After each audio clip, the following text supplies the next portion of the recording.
Welcome to This Explainer. Now, we're not just going to sit here and look at some dry historical timeline today. No way. We are going to unpack what is, quite literally, the world's most successful magic trick, the origin of animation. We're going to explore exactly how simple, static images evolved into this entirely new, powerful medium for human emotion. So let's just dive right in.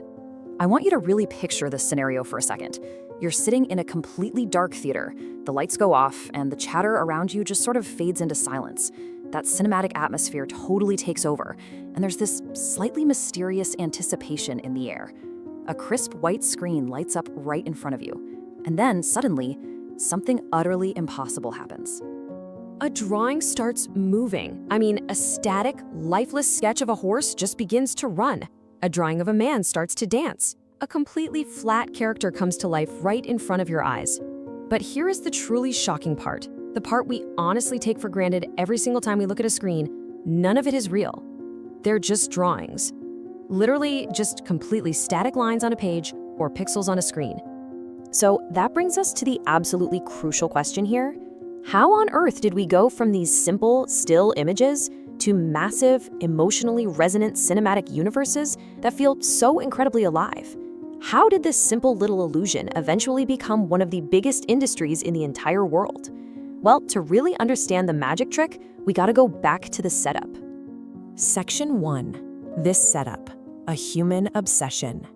You see, this desire to capture motion, it really isn't new. Way back to the days of drawing overlapping, multi-legged animals on ancient cave walls, early humans desperately wanted to capture the feeling of life in a single frame. But a drawing obviously can't move, unless the brain can be tricked. So let's fast forward to the 1800s. Scientists discovered something incredibly strange about how our eyes and brains communicate. It's an effect called persistence of vision.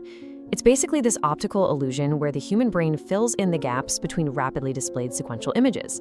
If you show slightly different pictures really, really quickly, your brain essentially glitches, but in the best way possible, creating the perception of continuous motion out of thin air. We are literally wired to see movement where there is none.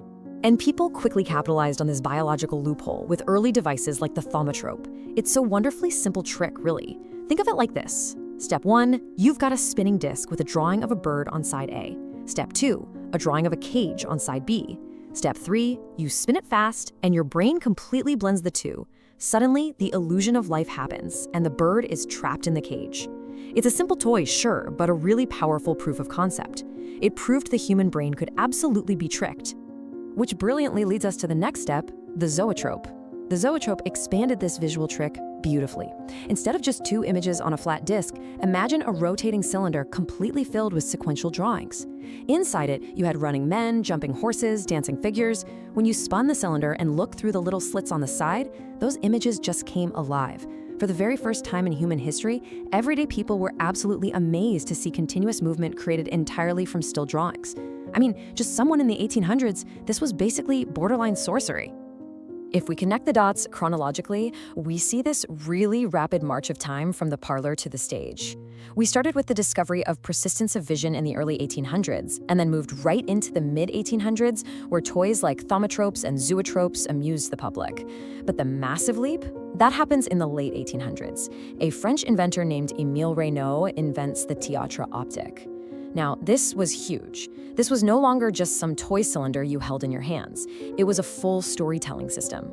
For the very first time ever, audiences sat together in theaters and actually watched moving drawings performing on a big screen. Animation wasn't just a science experiment anymore, It was real entertainment. Which brings us to section 2, the prestige, the birth of emotion. In magic, the prestige is that final act where the totally impossible happens. So it's time to see how this purely mechanical trick finally got a beating soul. The turning point happened in this exact year, 1914. Now, short animated films had already started appearing in theaters, but audiences were mostly just watching them as neat little novelties. But in 1914, something shifted the foundation of this medium forever. That shift was a film called Gertie the Dinosaur. You see, Gertie wasn't just a moving drawing. Not at all. She was the very first animated character to exhibit genuine personality. She had real behavior. She had emotion. On screen, Gertie would actually react to commands, she'd playfully misbehave, she'd even show genuine feelings. She felt alive. For the very first time, audiences weren't just passively watching a visual illusion, they were actually connecting with the character. The magician wasn't just tricking the eye anymore, they were engaging the heart. And this brings us to a really visionary philosophy that would redefine the industry completely. There's this great quote: "Animation should not just move, it should tell stories." This was the vision of Walt Disney. He realized early on that the illusion of life was really just the foundation. The true magic was using that exact illusion to craft deep, meaningful, narrative artistry. Let's look at the Disney Revolution of 1928. This is the year a tiny little character with a massive impact was born: Mickey Mouse. But it wasn't just the character design that mattered here. It was the technology and the intent behind it. Disney introduced synchronized sound directly tied to the animation.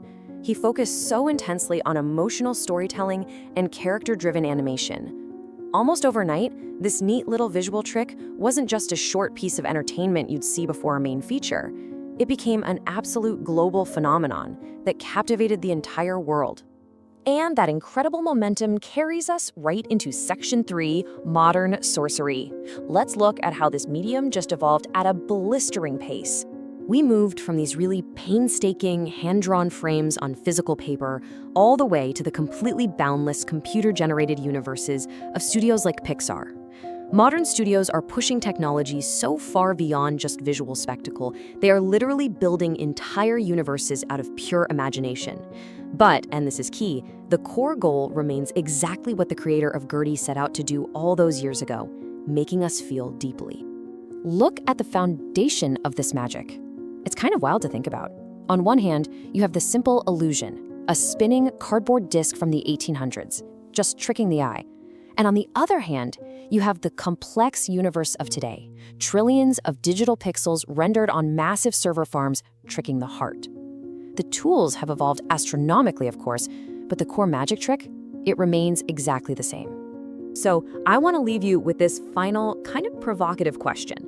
Next time you watch a cartoon or some massive 3D animated epic, will you see the illusion?